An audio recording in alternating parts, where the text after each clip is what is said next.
That's my secret, Cat. I'm always angry.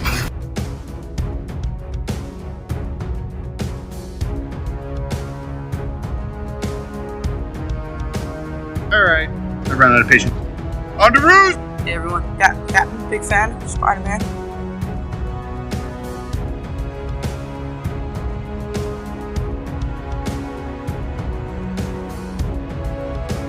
Avengers! Assemble.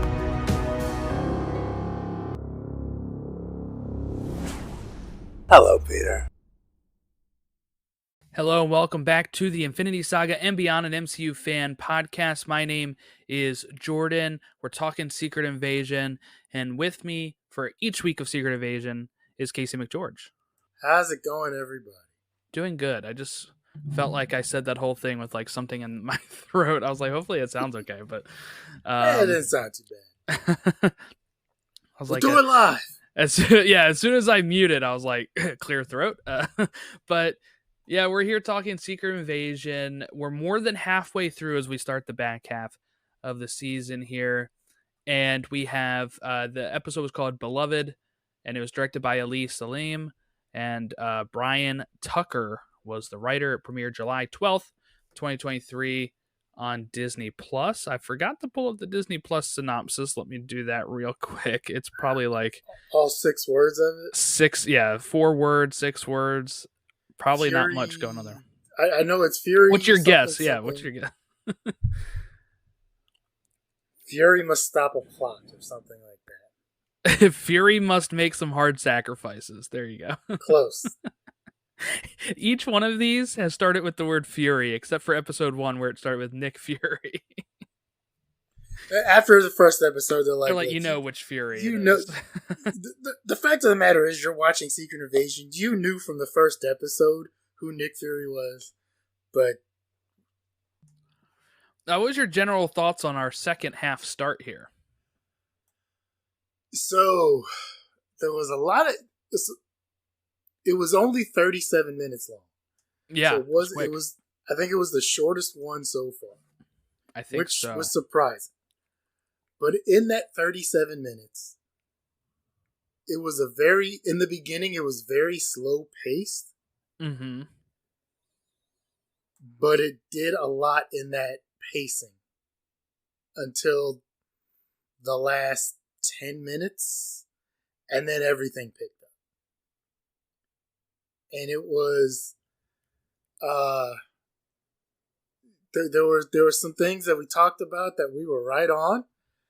And I don't know where this goes from here. Yeah, the biggest thing here, right, is I said in the beginning of episode 1 or 2, I said I wouldn't be shocked if Rhodey is a Skrull at some point in this show. We have that confirmed.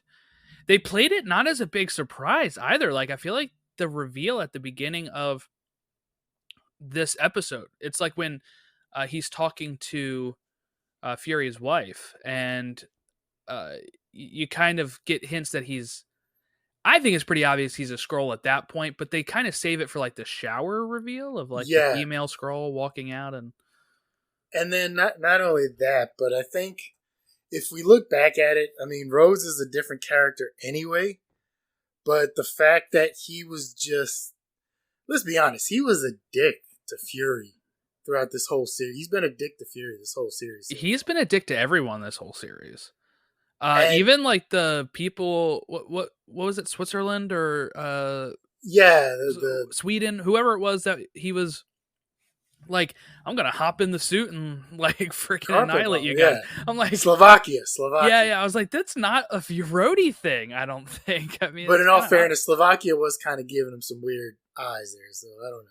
Yeah. But yeah, he looking back, he's like I said, he's been a dick this whole series, and I didn't see him in Captain and Winter Soldier, and I didn't see him in whatever other stuff he did. The last thing I saw him in was Endgame. Hold on, you didn't see the Emmy-nominated performance of Don Cheadle in Falcon and Winter Soldier? I did not. If people don't know, that is a joke because he was actually Emmy-nominated for supporting actor or guest star, and his scene was like maybe a minute. Really? Yes, out of the whole 6 episodes, he was in it for a minute, and he was like Emmy-nominated. but his character is a lot different than the last I remember from Endgame, and it's. I mean, obviously, a lot has happened since then, and people are going to change. Between the snap, the blip, having to deal with everything, and the world is, drastically different. I get that, but he is not the same Rhodey we knew and loved. Which is not the same Rhodey we knew and loved from the first Iron Man. But we grew very different. We grew to know and love this Rhodey, and now, or the other Rhodey, and now we have this Rhodey, which is just completely different than the last one. Yeah, so I guess I want to talk about this pretty lengthily, I guess, because I think I've seen some people say that, okay, not to get too much into what people are saying online about this show, but I've seen so many people say, like, this show's the biggest disappointment of Disney Plus so far and all that kind of stuff. I've really enjoyed this show. And I've seen some people also say, kind of end up on both sides of, this is the bad thing about Secret Invasion as a whole, like, and part of the reason why I didn't like the comics is there's going to be a certain point where you have to draw the line of how long they were a Skrull, right? So we joked that it was once they switched from Terrence Howard to Don Cheadle. Yeah, that's not going to be what it is. But can I interrupt you for a second? Yeah, go ahead. I did see something, and I don't know if you're going to this, where Kevin Feige commented that Rhodes has been a Skrull for a lot longer than we think.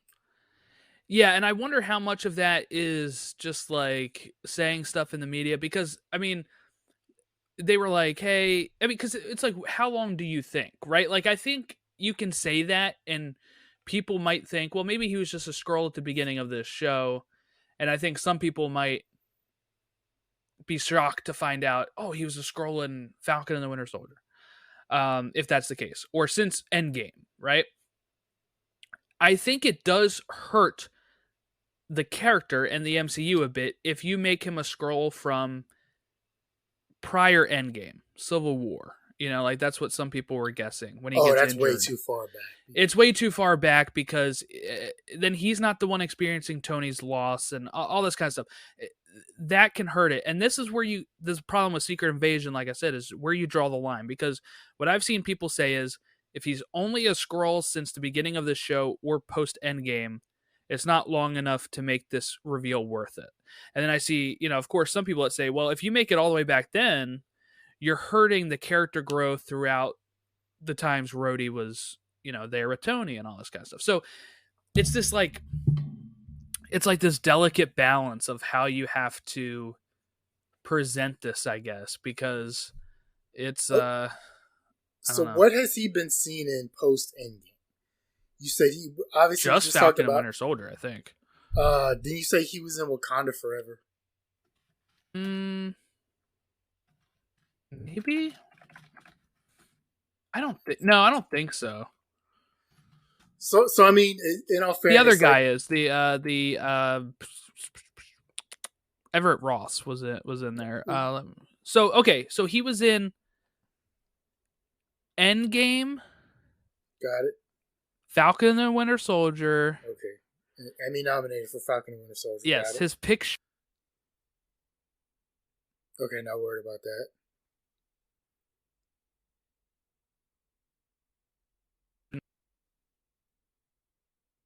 Another picture or something of him. And then, or like a flashback or something weird.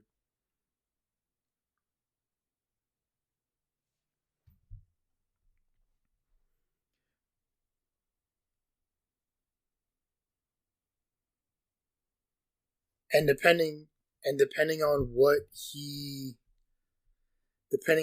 how he acted or what he did in Falcon and Winter Soldier, you might be able to look at it and say either it happened before that appearance, or you can see that, okay, obviously he was a Skrull after that. So I think he had a really nice moment with, like, so if you ever watched the show, he had a really nice moment with Sam talking about, like, taking up the Captain America mantle. Like, he was in, like, the first episode, and it was like I said, 2 minutes. and I feel like that wouldn't have been a Skrull. So I would think after that. And that's what I was gonna say. Depending on how he acted, what he did in that time, you might be able to look at it and say, okay, that's normal, or that's not. Like I just said, that's not the Rhodes we knew. So I think Falcon and Winter Soldier is probably the defining line of. Like right after he talked to Sam, he walked out and the Skrull bopped him on the head and took him over. But like this is the last that we knew that James Rhodes was Colonel James Rhodes that we knew and have grown up with, and now somewhere after that is when he was bonked on the head because in TV and movies and cartoons, all it takes is somebody bopping you on the back of the head and you're passed out, and then you wake up several hours later. That just made me think because I was watching Community, and when they do that, hold on, when they do the chloroform on the guy, and then they are like, they don't know what to do, and then they all lay down as if they all got chloroformed, and then Annie's still holding the towel, and then they just chloroform him again. There was a movie, I can't remember what it was, but it like this played on that where someone got bopped on the back of the head. What was that? What was that Mel Gibson movie where they were? I don't know. It was like a conspiracy theory movie. I know I'm not explaining this right. He's probably in a bunch of those, and nobody's gonna be able to understand it. But so like they played on that a couple times in the movie where someone got hit on the back of the head, and then they were able to get up right after. And then somebody hit this dude on the back of the head, and he's like, "You're really knocked out." No, so then he like hit him again. Was it 1997? Because Mel Gibson started a movie called Conspiracy Theory.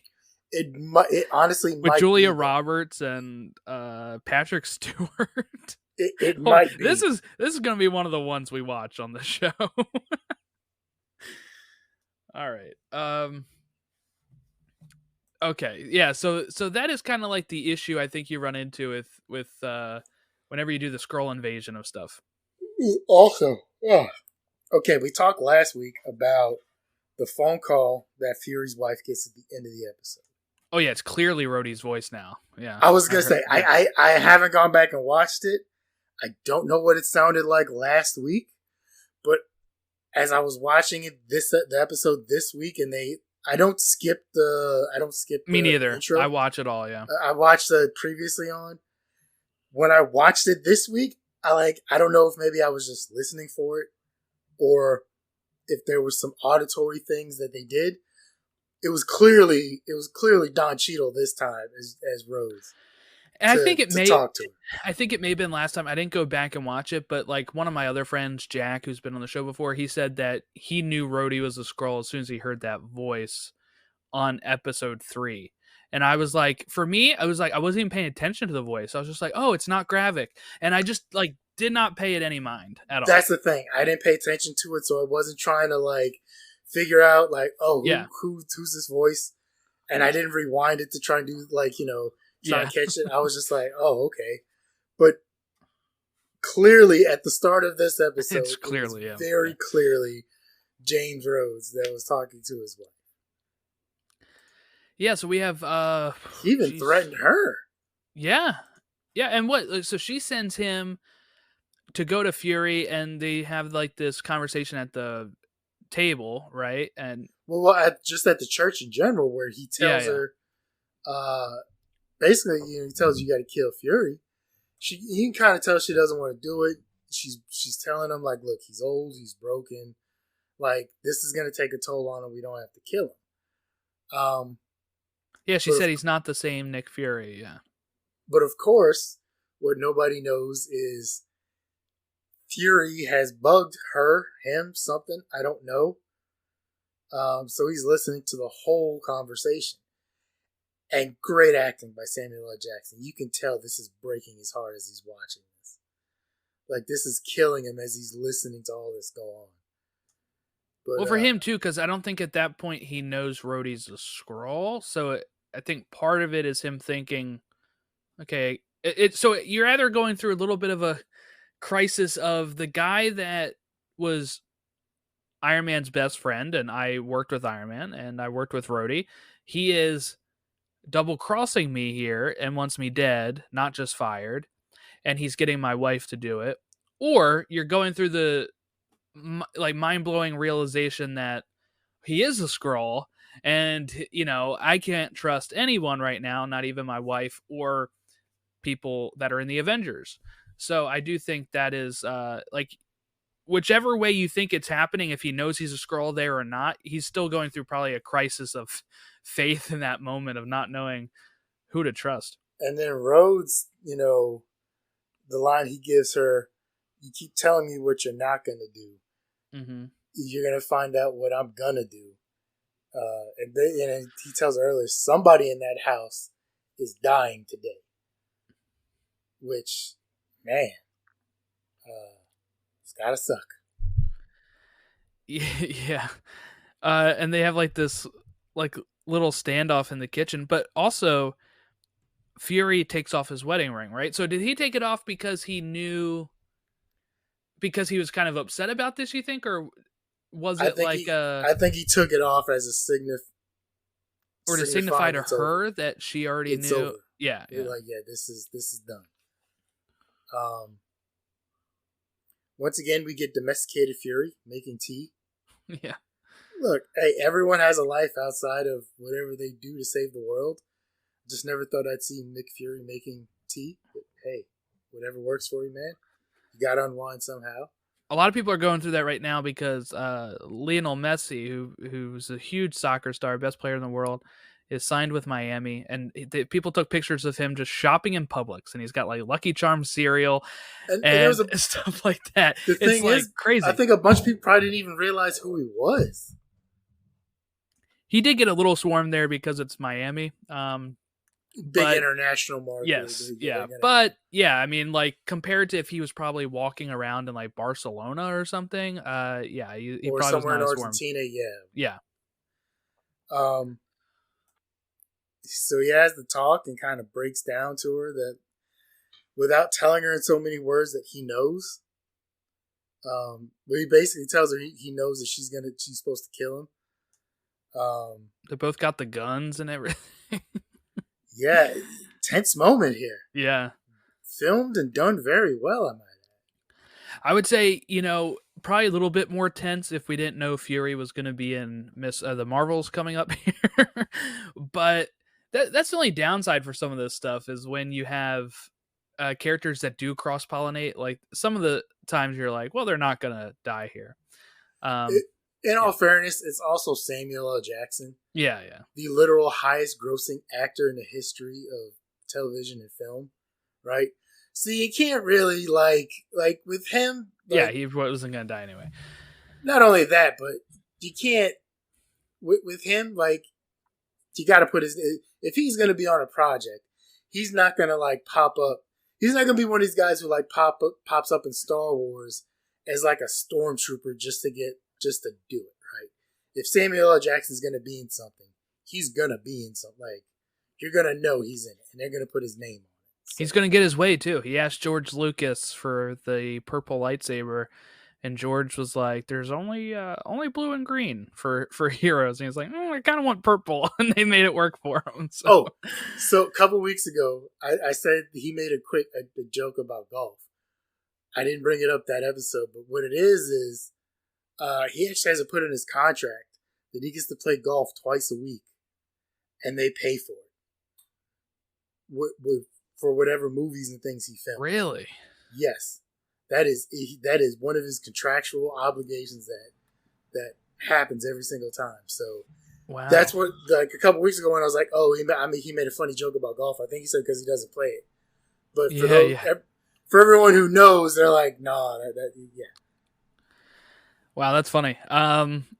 What you were saying, how like tense and everything it was shot and everything. I meant to say this last week, but I'm really enjoying how the show is shot. It's very cinematic. I think some of the shots that they're making, just look really great. And I don't know. I think it's probably one of the most beautiful Disney Plus shows in the sense of, for Marvel anyway, like the way it's shot. It looks like the person directing it understands what they're doing. And it's very important at times when you get that kind of stuff. So for me, I've really enjoyed the way it's been handled. Best 30 seconds I've seen of the series so far. Fury and his wife have their thing. They both reach for a gun. You hear them both pull the trigger.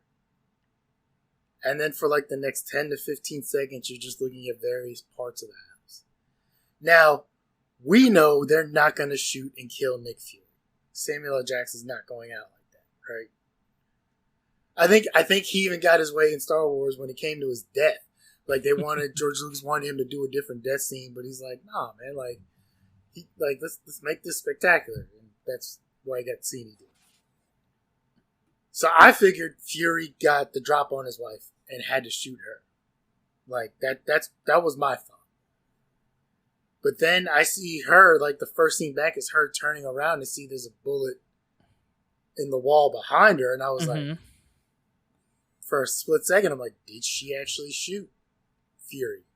And then you see him do the same thing.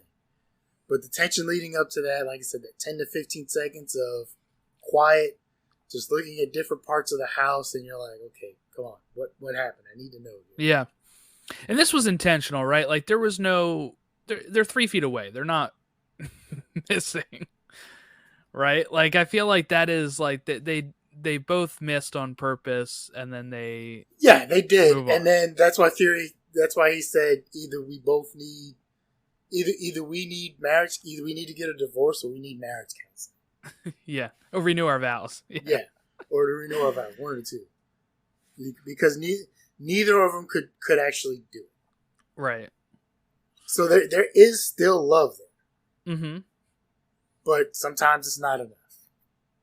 Yeah, and he's like, they're going to be coming for you. And she's like, that's cool, I can handle myself. So Fury goes I like her question, though, where she asked, would you still love me if I stayed my true self? He says, we'll never know. Do you think that means as a Skrull? Or... Yeah, that's what I think. He says, we'll never know, right? Because when we get the backstory here, right, of she stole this person's life, right? Like this person was somebody that was dying, and when they were dying, she got permission from them to pretty much assume this person's life. And she showed a picture of Fury to her or whatever, and and kind of said like, this is what I'm going to be doing with your life. I'm going to like marry this guy, I guess. I don't know, be with this guy. And she said, as long as you do not hurt him, you can kind of assume my life. And so that oath trumped any of the other stuff that she had going on. Pretty interesting. I was wondering how, like, when we were talking about all of these Skrulls are people, in the sense of like the people that we're seeing them as are real people that they took the shape of. So what happened to some of those people? And to make Fury's wife not be overly villainous, right? The answer to that is she got permission. And I kind of like that dance around that. It was somebody that was ultimately going to pass away and gave permission to her to continue her life. And like we know she even still goes to her parents, the woman's parents' house, and is like, I'm still a daughter to their parents and stuff. Like, this person is really in the weeds here when it comes to assuming her life. All right, so here's the question. Do you think we see her again in the series, or was that it for her? Oh, good question. I'm thinking it's it for her, actually, now that you asked that. Because we only have 2 episodes left. And now I'm thinking about it. Maybe we would see her once all of this stuff is over, too, because, she made that point with Fury when he went up to the Saber station that he left her without really telling her, disappeared again.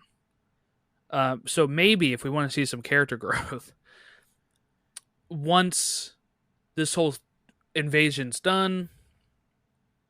He tells her, hey, I'm going to be going back up on Saber because we know he's there for the Marvels. And maybe she comes with him, or maybe it's just like giving her the heads up, and I don't know. Something he didn't do and afford her the opportunity of last time. But I'm leaning more towards that we're done with her because I feel like we have a lot to cover in these last two. I think we may see her one more time, and I think she might save his life. And I think she might end up dying. Interesting. Lots of death, actually. So I guess... One of which was not Emilia Clarke. Yeah, so this is how the episode actually started, right? Is this... we see the extremist abilities. These are the abilities from Iron Man 3. This is part of Gravik's Super Skrull stuff, is the extremist stuff where it turns red and does all that, but it can heal, and it makes her heal from the gunshot wound. She's going to run. She meets up with Talos. Because what we didn't know was a couple episodes or whatever where she was in the lab, she did whatever to herself. I think she did it while she was running away the last episode or something. That's how it seemed. I don't know. It could be that. I can't read. What episode was it where she went and saw something in the lab? I can't remember which one it was. I think it was like the end of the first or the beginning of the second or something. I know it was one of them, but she went and did whatever and went into the little lab thing and went into the cylinder and woof, woof, woof. And so she's actually been a Super Skrull here for a while. Yeah. Yeah, so she's been a Super Skrull.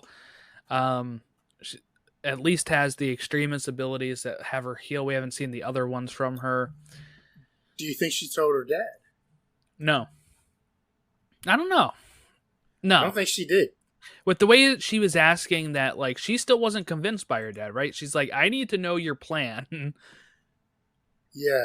And his plan is, hey, let's just we'll get the president. We'll let the president know, and he'll take and care of it. He'll be happy that we saved his life, which sounds naive. I think it is a little naive from...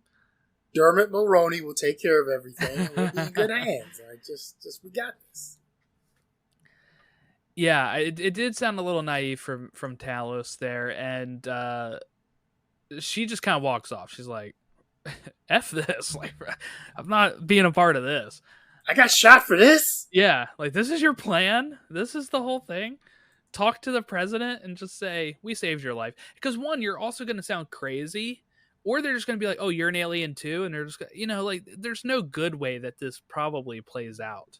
Unless if you have somebody like Fury backing you up on it. And do you think, because this whole firefight happens at the end and stuff, do you think that Talos is actually dead? I think so. I'm hesitant to say he is, just because of the way that this stuff sometimes goes. I think he might still be hanging on alive, and that maybe she's like, we got to get him to this thing, and they'll give him the Super Skrull powers. Maybe that's how they find out about it. Because I still don't know if Fury and them knows about too much about the Super Skrull stuff, except for like when he used the Groot powers, he used his he went Groot on Groot and like grabbed somebody and was choking him, and like half his face got blown off. That was the extremist stuff. So they do see, what was the other one? Call Obsidian. We haven't seen anything with him. Maybe that's just super strength, but yeah. So there's a few things there that might, maybe Talos does survive it. I hope he's not dead, because I really do like Talos. I really like Ben Mendelsohn, but I can also see if you keep him alive, people will be like, nobody's actually died of importance in this show that is about an alien invasion. I could see some complaints about that. What else has Ben Mendelsohn done? He was in Rogue One. If you've seen that, have you seen that? No, I haven't. It's in my collection. Okay, I'm putting it on the list. But he's really great in that. But he is, I think otherwise, I don't know if you would know him from. I feel like he had a lot of like British roles for a while. Yeah, if it's not Sherlock, I have no clue. Or Benny Hill. Those are about the ones I do recognize. Fury breaks into Rhodes' hotel room.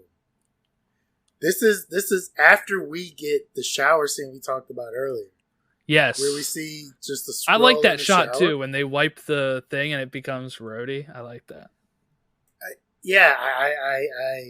So initially I thought it was what's her name? Because it was a female Skrull. Yeah. So I thought maybe it was because I thought it was what's her name getting out of the shower like after talking with her dad, after talking with Talos, and then turns out it was Rhodes, which gave us the confirmation, like you said. You thought for a while that Rhodes was a Skrull.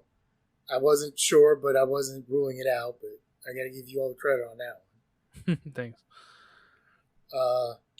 And then he goes into his hotel room and finds out Fury broke in. Yeah, I think that is really interesting. How you Where kinda was the have... security at? What the hell's going on there? Eh? True. I guess they can't have. I don't know, because we do know the security are also Skrulls, right? Supposedly. So They are, but what I'm saying is, okay, he's there ahead of the president coming in, right? yeah. Now, have you ever been anywhere a president has visited? I've been to where a president lives. I've been to DC. Okay. I'm sorry. You're going to have to do some editing. You're going to have to beat this out. Maybe you don't want to. I don't know. When a president is coming someplace, right? It is fucking insane. Oh, I bet. The amount of security that is there ahead of time and things that go on ahead of time, even though it can't be that insane because you had the Secret Service guys who had the sex workers in Colombia or someplace a couple years ago. But other than that, and that was one of the big reasons why they got in so much trouble, where they're like, they go in when the schedule comes out and they know he's visiting certain places. They do all kinds of pre-security checks and pre-security checks. And the amount of people and security and different law enforcement agencies that are involved in that is ludicrous. Mm-hmm. I know Nick Fury is a badass and he is great at what he does. But come on, man. Really? I kind of found that one just a little hard to believe. Because that was a lot. Because in 2003, after we invaded Iraq, I came back in November or August or September. And then President Bush came to visit us because we were the first group back from Iraq. Mm. And there we got like an extra 2 or 3 days off of work. Nice. Because the day he visited, they were like, look, they had so many people out there and they had select people that they had picked from all these different units that were going to go have a lunch with them. And they're like, if you don't have any business coming on post, you get the day off. Just stay home. There were like 2 or 3 other days ahead of time, security-wise, because Secret Service was just doing random checks on vehicles coming in the post. And then they were trying to figure out which dining facility they're going to. And they were like closing streets down and doing all this. And it was, once again, it was like, hey, we don't really have nothing going on today, so just stay home. Mm-hmm. And it was like, okay, cool. Now, this was 2003, so this was literally 20 years ago. But for him to just go into some random hotel and manage to sneak into Rhodes' room, I was like, come on, man. They had a little conversation here. Yeah, they had a conversation here. They, Rhodey or Skrully, I don't know what you want to call him. He doesn't know that Fury knows. Yeah, he doesn't know that they know we know. So they don't know. And even then when it's kind of like, Fury is trying to bargain something here, but they pull up the clip that is the one I talked about before. Right, exactly. It was just going to appear he's shooting another American, Yeah, so we've each called stuff that has worked out pretty well here, but and he kind of like sits down and just like, I'll have the bottle, like keep it here type of thing. I'm gonna drink this thing. And I won. But this is really what Fury wanted, right? Fury wanted this because inside of the liquid is some sort of tracker. Liquid nanobots. He even told him. He told him. He asked him, like, do I need to be worried about poison? Nah, liquid nanobots. Yes, yep. And he just took it as a joke, I guess. I mean, in all fairness, wouldn't you? Outside of, like, nanobots are one thing. I didn't know there was liquid nanobots. I don't think there are. Literally yet. But what I'm saying is, like, I wouldn't think yeah. like that sounds kind of absurd. Okay, sure. Yeah, I guess the question is, does the Skrull Rhodey have classified information that would maybe say that is true? Probably not, because they just laughed it off and drank it. But does the Skrull Rhodey have an ingestion system and stomach acids or whatever that doesn't kill liquid nanobots? I guess not, right? Or I guess they do, because the nanobots worked. They tracked them. But I thought this was funny here that Fury got it. This is classic Fury. He went to ask for something he didn't necessarily thought he could get, just so that way he could get the liquid into the nanobots into Rhodey, and it makes Rhodey think that they won the interaction, and it all falls apart once they end up meeting up on the battlefield. Where are we at? Are we at London still now? Is that where we're at? I think so. That's what I thought. Because the only thing I remember seeing was Paris, I think, in the beginning with Fury and his wife. But yeah, and I thought they lived in England. Well, no, the Paris one was in the very beginning. Oh yeah, 2012. Yeah. The flashback, yeah. When it's right after it was right after the Avengers saved New York, and she's talking about how she saw all of that on the TV, and was that you type of thing. So this is actually a relatively recent marriage then, right? Because it didn't seem like they were married at that point, or maybe they were still in the courtship phase in 2012. So I give it maybe a 10-year marriage. Yeah, maybe. Interesting. I was kind of thinking maybe it would have been longer, but they have this whole exchange with the beloved thing, and that's what plays back into the standoff scene that they have. Okay, I kind of thought Ritson was going to die here because, like I said, we know that we get a new president in Captain America 4 with Harrison Ford taking over for William Hurt. So I just thought, okay, this is how they'll do it. This is how they'll kind of bring that up. But it's Ritson survives.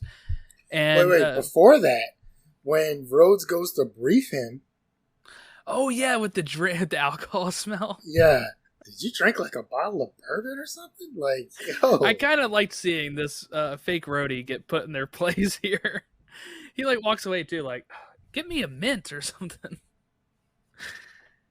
That was really funny. I really liked that. But and then just the way that like that I looked at the name here. The Skrull is called Rava, who's playing Rhodey.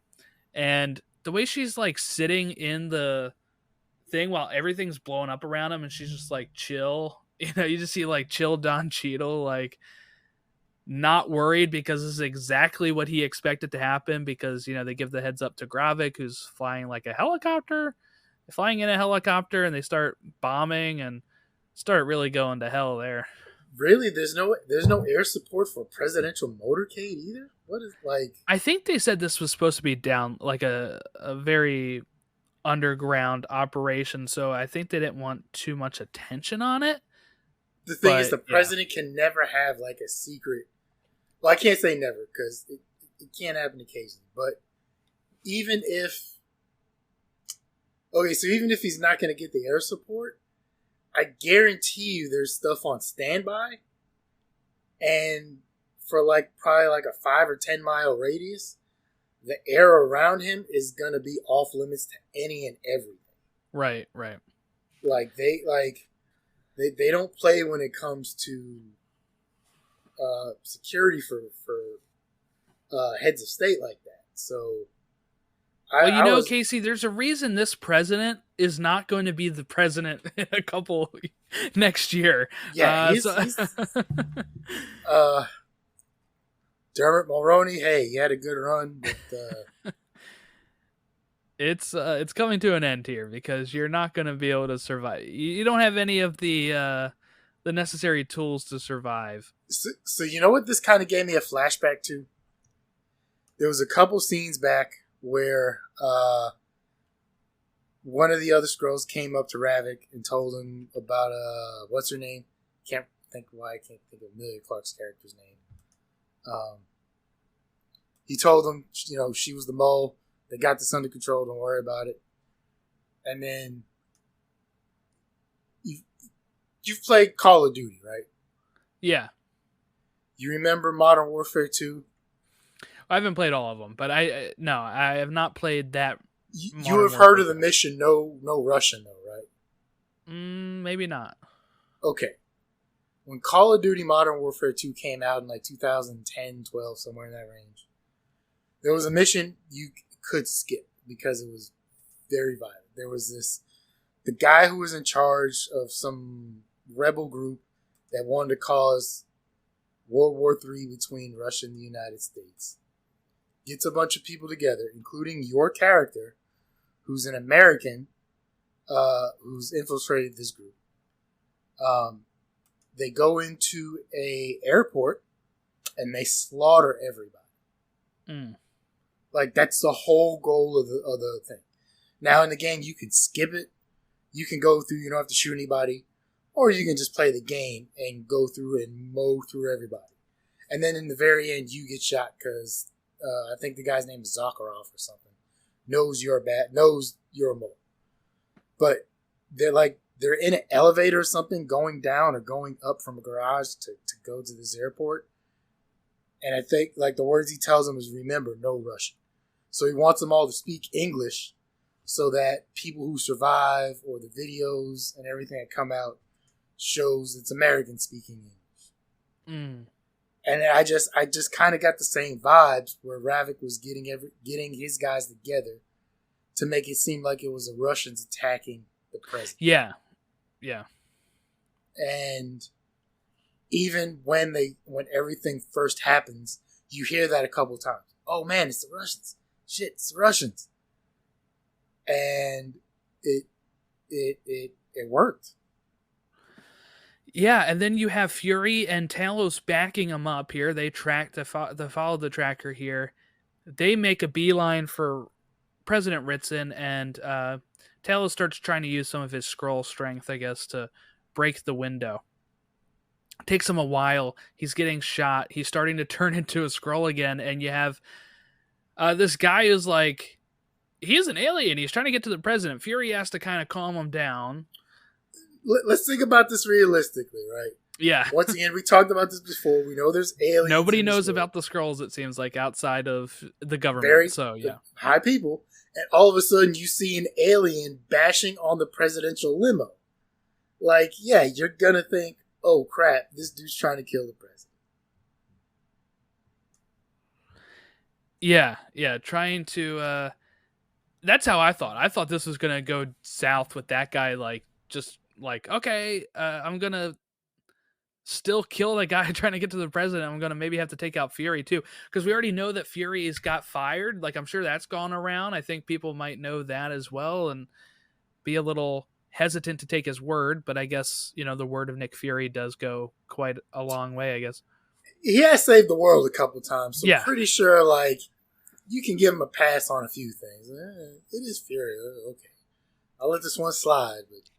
Yeah, you're the one that put together the Avengers and saved our asses in 2012 and 2018 with Endgame and all that. So, yeah, it's he's part of the reason this planet even exists still. But I guess it's good that I don't think all of them know they can be shapeshifters, or else they could think that theoretically Fury was also a Skrull at that point. But I think at that point they just think that this alien is Talos is disguising himself as a human, not necessarily that he's shapeshifter. Yeah. But they save Ritson, and as they're going, the guy that was like going to shoot them, this is Gravik now in the disguise of that guy, and he's acting like he's helping Talos, and then he's going to stab Talos in front of Fury and the president, and they're going to escape and get away here, but they have to. Fury kind of has to decide if he's going to go back for Talos or if he has to go forward with the president. And that's I can see that being a tough choice. And you got to think, if he goes back for Talos, the president's gone. Yeah. Not only that, there's a chance Fury could get killed. Like, there's gunfire all over the place right there. So, hey, he loves that little grenade launcher of his too, doesn't he? Yeah. That thing is cool though. He's pretty good with it. I got to give him credit. Yeah, I quite like that. But this is where he also sees... I think this might be the first reveal here that for him, Gravik has special powers, superpowers, and with the extremists. Well, didn't he see him when he when he stabbed him at the restaurant? Or did he pull his... No, he pulled his hand out after Fury left. Yes, yep. Yeah, okay. He left it, yeah. Because I remember he stabbed his hand at the restaurant. Yeah. Or no, that wasn't Fury. That was oh, it was Talos too. It was Talos. Yeah. Yeah. So that is all of that. It kind of ended right there, and you have to think, where do we go from here? What is next? How do they stop Gravik? Fury talks to the president. Fury talks to the president, and the president's a Skrull. Or no, just Fury talks to the president. That's going to be your description for next week. Yeah, that's Fury. It'll be something a little bit more subtle than that. It'll be like Fury talks to someone important about the Skrull invasion, and you're like, that's it. That's what. Nah, you won't even get about the Skrull invasion. It's too many words. Yeah, Fury talks to someone. Oh, geez, what could this be? It is funny. I do wish that they put... I guess it's good they don't put out those synopses ahead of time because they're worthless as it is, as we talked about last week. But just kind of funny that that's all they put. Like I remember the Superstore ones would be like 3 sentences because you'd be like, this plot, the A plot, the B plot. Now we just get Fury goes grocery shopping. Yeah. What will he get? Fury gets gas. Yeah. Which type of gas? We don't know. Yeah, so that wraps up that. And any speculation here on where we go for the last two? Because I feel like a lot has to be wrapped up with the Skrulls here. I think we're going to have to see more of the Super Skrull stuff before we end the show too. So I think we'll definitely see Emilia Clarke's character again. We know she's not dead. Mm-hmm.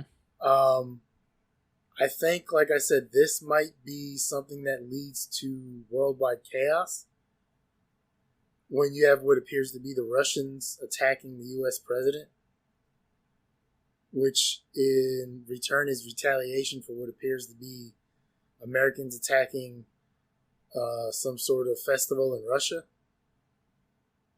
I think that's how we get the president no longer being the president, and he will lose his election or end up... get impeached. Something will happen, and that's where old Thunderbolt Ross will now rise to power. I was going to say, it takes a lot to get him impeached nowadays and to be successful at it, so... Yeah. We'll see.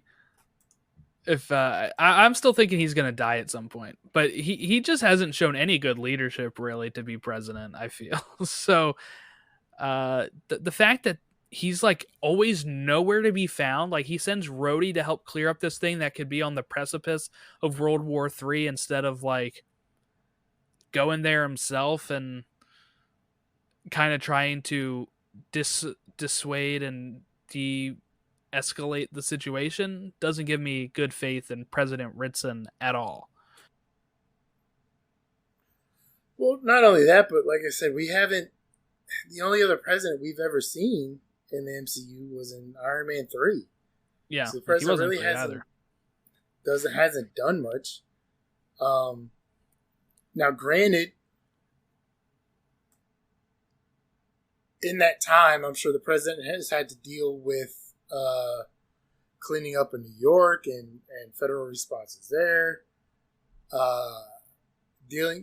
I'm sure he's been dealing with the presidents have been dealing with stuff behind the scenes, the Sokovia Accords. Oh, they probably still have to deal with the fallout from everyone coming back from the blip too. That's probably terrible. At least 2 presidents had to deal with the snap, right? Of what we're gonna do as far as people being gone. The blip where everybody came back. And how many do you think ran on the promise of being able to bring everyone back? I don't think anybody was dumb enough to say that we can politics, baby. I can see that happening. That's just way too much. Like, and then that'd be funny if it was Ritson and it like happened on his watch, and everybody's like, "Oh my god, he did it! He's following through his campaign." Yeah, he kept his campaign plan. Yeah, one of the only ones too. So I mean, like I'm sure they've been extremely busy and occupied, and we just haven't had a need to see them in that time. But yeah, I can't imagine. Well, no, I think Ritson's approval rating might skyrocket for a little bit here. He got attacked by what appears to be Russians, right? Nobody's really kind of going to go against the president right there. That's true. So we'll see how that plays out, I guess. I do wish we kind of got more stuff about this in the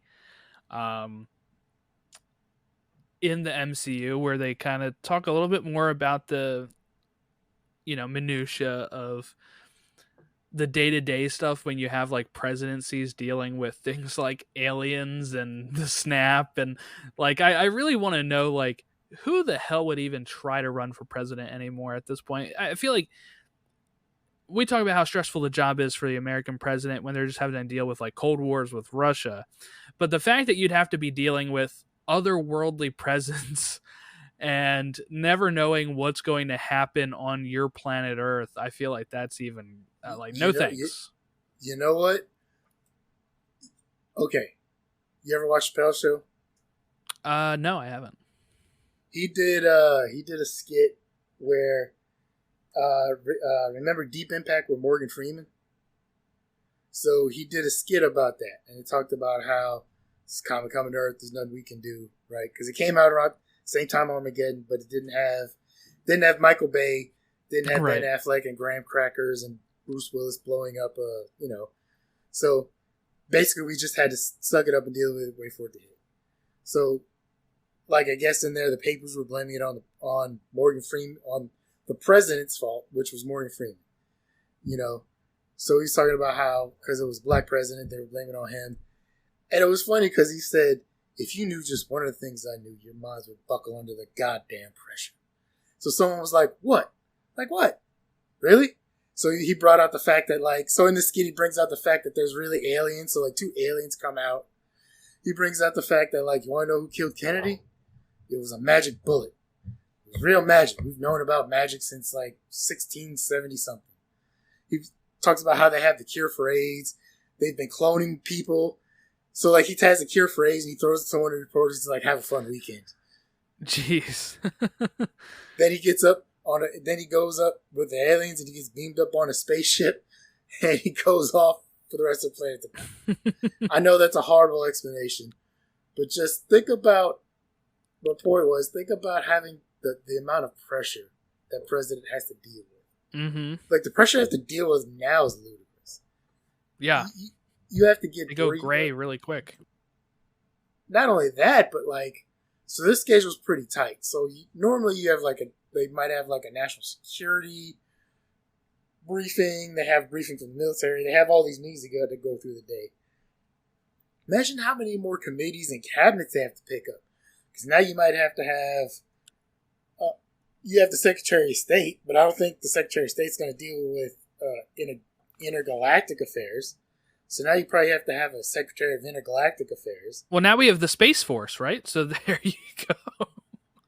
Yeah, now that we have the Space Force and we know there's aliens out there, their funding is gonna have to go through the roof. Oh yeah, they'd get funded more than the military at that rate. You got to wonder what NASA's gonna be getting funded.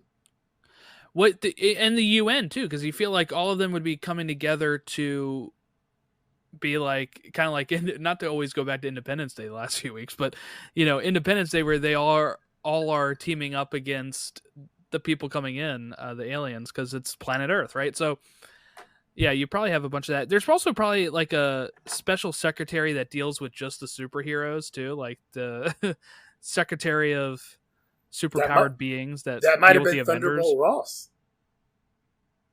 Yeah, because he's the one. He's the one that presents be, the Sokovia Accords. Sokovia Accords to them. So maybe that was Thunderbolt Ross's Secretary of Superhuman. Actually, did they say he was Secretary of State back then? I have to double check that. Maybe. I don't know. He might have been. It's very possible, but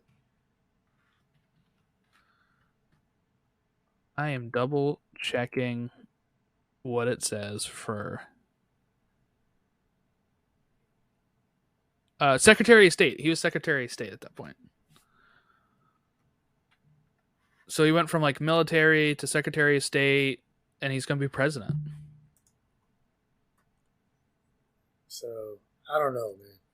Yeah, I don't know if I'd want that job. It might be like 30 days into it. Like, nah, I'm done. Yeah, I resign.